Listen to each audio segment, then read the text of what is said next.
Welcome to my podcast, Scientist Free from Religion. This podcast has as proposal, as main idea to talk about the scientific topic, but also talk about religion. Different from the common assumption in which science and religion should be separated, here on this podcast we recognize formally that science and religion are not disconnected.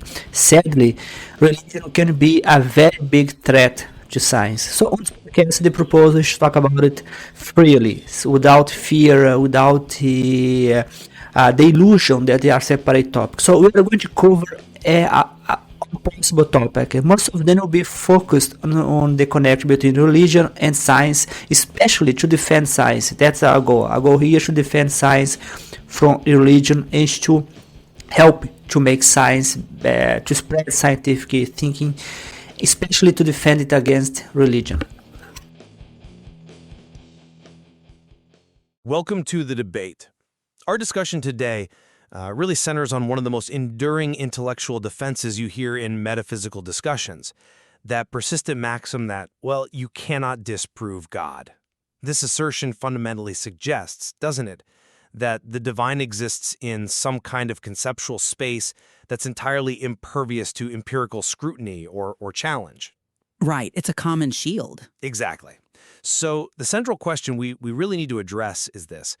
Does the concept of God, particularly the God defined by specific attributes common in, organized religion, does that truly exist beyond the possibility of scientific disproof? Or have we actually already, through rigorous investigation across cosmology and physical science, effectively falsified key elements of the God hypothesis? My position, just to state it up front, is that the testable attributes of God can be, and frankly have been, disproven through empirical evidence. And this makes the whole premise of unfalsifiability, fundamentally flawed when you apply it to any God claimed to interact with our reality. Okay. And my position is that the issue isn't really the failure of evidence per se, but it's more about the boundaries of the scientific methodology itself. While I absolutely acknowledge the impressive empirical work that's been done to falsify simplistic literal claims, the specific interventions you're likely referring to, I'd argue that the most abstract, the most sophisticated conception of a creator God, maybe a cosmic originator, that remains unfalsifiable. It's inherently outside the maybe narrow domain of our current scientific methods. So the inability of science to confirm existence doesn't automatically equate to definitive disproof of something non-empirical. Okay, I understand the impulse to protect the concept by sort of retreating into pure abstraction. But we have to deal with the concept as it actually manifests in the world, right? The moment God is claimed to act in the world, to answer prayers, to physically heal the sick, establish specific moral laws, or create the world in a specific time frame, the concept is just no longer a neutral philosophical abstraction. It becomes a claim about reality, and therefore, it becomes a testable hypothesis. Sure, a specific claim becomes testable. Exactly, and the fundamental epistemic requirement here is surely that the burden of proof must lie on the one making the extraordinary claim. We simply don't apply what some call epistemic charity, treating a claim as innocent until definitively proven guilty, to any other major assertion in science or frankly in daily life. So let's take the claim of divine intervention through petitionary prayer. This is a very specific testable attribute, and we have tested it in a pretty major way. I'm referring to the 2006 STEP experiment, a massive double-blind clinical trial. It involved nearly 1,800 cardiac bypass patients. This study was explicitly designed to isolate the causal efficacy of prayer on recovery, and the results, they were clear, they were reproducible. No measurable benefit from prayer was found. In fact, there was a wrinkle.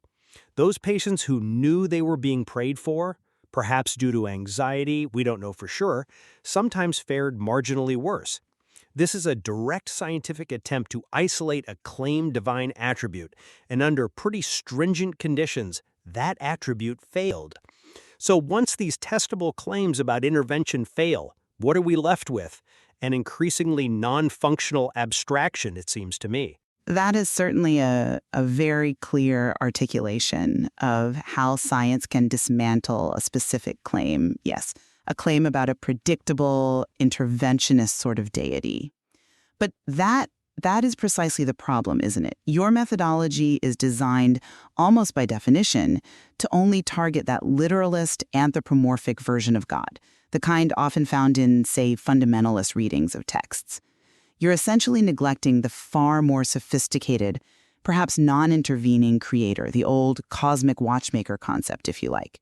You cite the burden of proof, which, yes, is logically sound, and that brings us naturally to the famous analogies, like Russell's teapot or the invisible unicorn in the garden. While these analogies are excellent, truly excellent, at exposing the intellectual bankruptcy of demanding disproof for frankly outlandish claims, they simultaneously underscore a crucial epistemological boundary. You cannot logically prove a negative about something that is defined as residing outside our current dimensions or outside our established empirical capacity. You cite the burden of proof, which, yes, is logically sound. And that brings us, naturally, to the famous analogies like Russell's teapot or the invisible unicorn in the garden. While these analogies are excellent, truly excellent, at exposing the intellectual bankruptcy of demanding disproof for frankly outlandish claims, they simultaneously underscore a crucial epistemological boundary. We just have to acknowledge the limits of physics when dealing with these purely cosmic concepts. I mean, even figures from theoretical physics themselves have suggested that the very act of trying to prove that a personal God absolutely does not exist is, well, probably not within the domain of our current science. So the inability of empirical science to confirm the existence of a purely abstract metaphysical designer, therefore, doesn't fulfill the requirements for what we call scientific disproof. I have to reject the framing that this is a flaw in my methodology. I'd argue it's a flaw inherent in the concept itself as it evolves under pressure. The continuous failure of specific, testable attributes forces this continuous theological retreat. It's a phenomenon some have termed the shrinking God.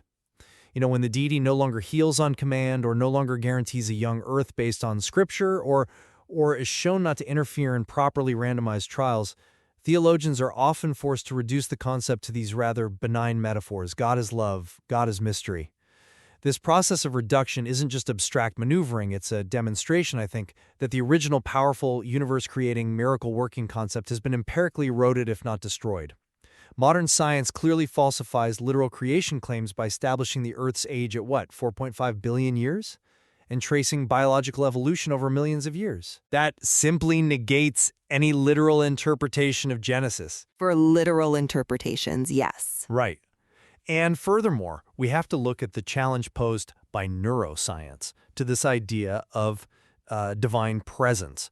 Our modern understanding shows that highly profound religious or mystical experiences, that subjective feeling of communion with the divine, can be reliably induced by purely physical means.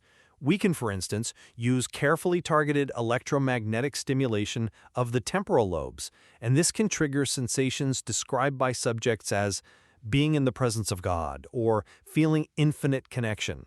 Now, if the internal experience of the divine is demonstrably correlated with specific, measurable brain activity, surely the most parsimonious explanation based on the evidence is that the phenomenon is neurological. It's not evidence of some external divine intervention.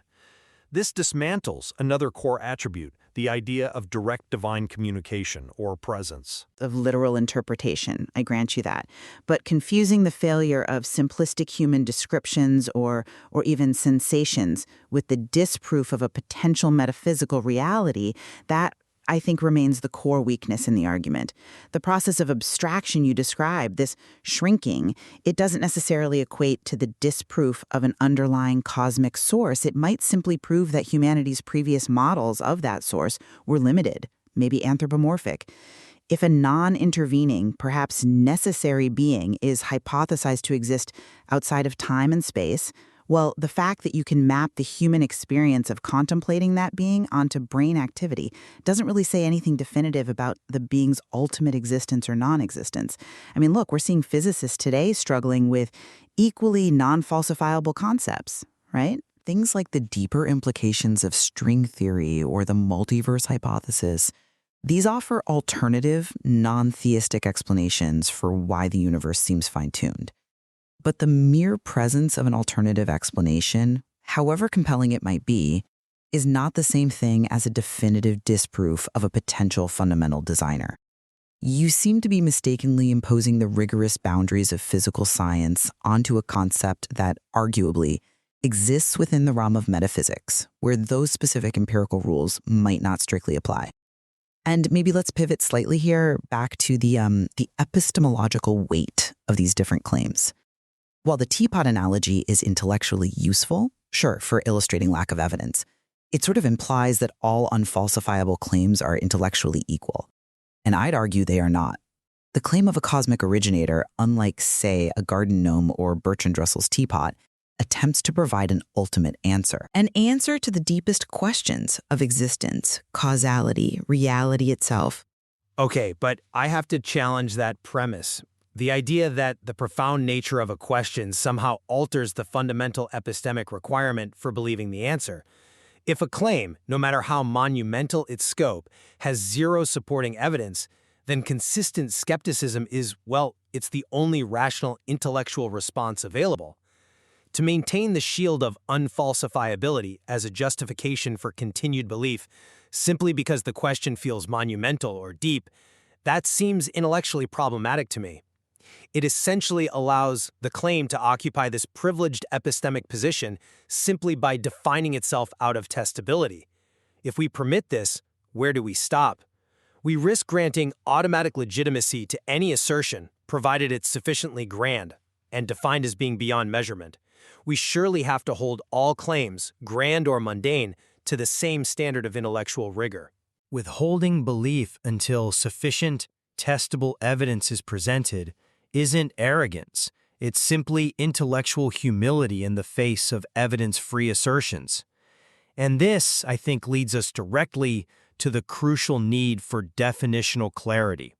We really must re-emphasize that atheism, at least in its most common and intellectually consistent definition, is simply a lack of belief in gods. It is not an affirmative, scientific assertion that no gods exist in any dimension, which, ironically, would itself be an unfalsifiable claim. So, to demand that atheism be scientific in the sense of offering some kind of positive, falsifiable counter-hypothesis is frankly to confuse categories entirely. Atheism is primarily a philosophical position.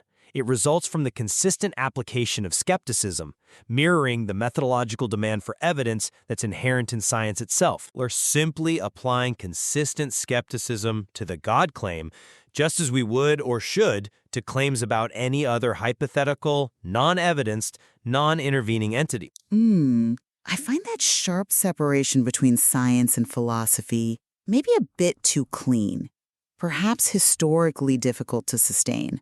I mean, historically, science was known as natural philosophy, right? And arguably, every claim or conclusion derived from physics or cosmology or evolutionary biology is inherently also a philosophical statement about the nature of reality.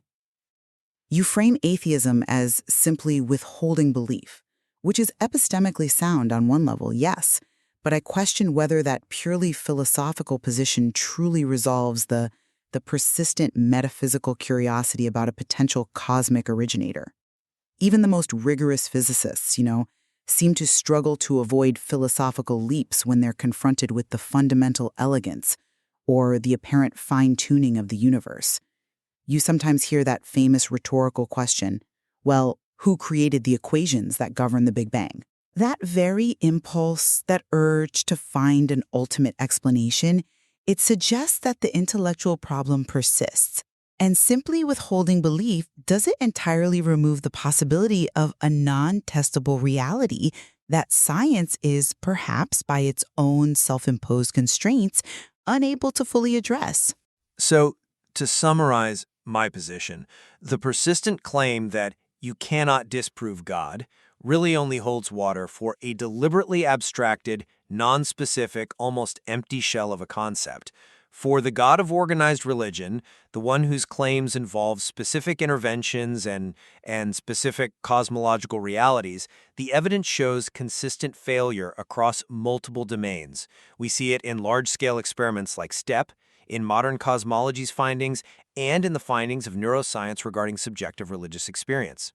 Therefore, the most rational and, I think, intellectually honest stance is simply to withhold belief based on this ongoing empirical scrutiny of the actual claims made. And my summary then is that while science has, yes, admirably succeeded in narrowing the conceptual space available for a literalist or an actively intervening God, it hasn't really provided the definitive tools necessary to disprove the most abstract, cosmic, non-intervening creator concept. We absolutely must remain vigilant against lending undue scientific authority to purely metaphysical speculation.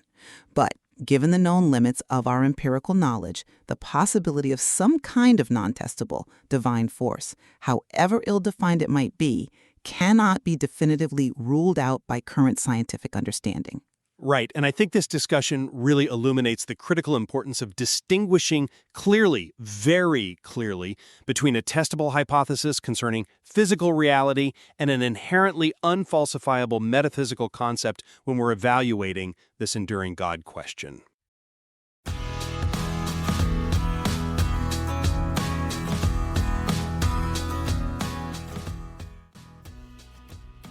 Hey there, you arrived to the end of this episode. You can always check out my YouTube channel and also keep watching because there are 7 episodes. So you just if you enjoyed this one, hopefully you are going to enjoy the next one. I always like to remember that you can support my work by buying my books. Even though I still don't have a book about religion, which is the main topic of the podcast, I do have a book about artificial intelligence. And also I have a blog called Scientists Free From Religion on Medium. And there are several blog posts there. And you can enjoy it, you can read it, and you can subscribe to my YouTube channel, you can share it with your friends. So hopefully I can hear from you and hope you had an amazing time. So hope to see you in the next episode.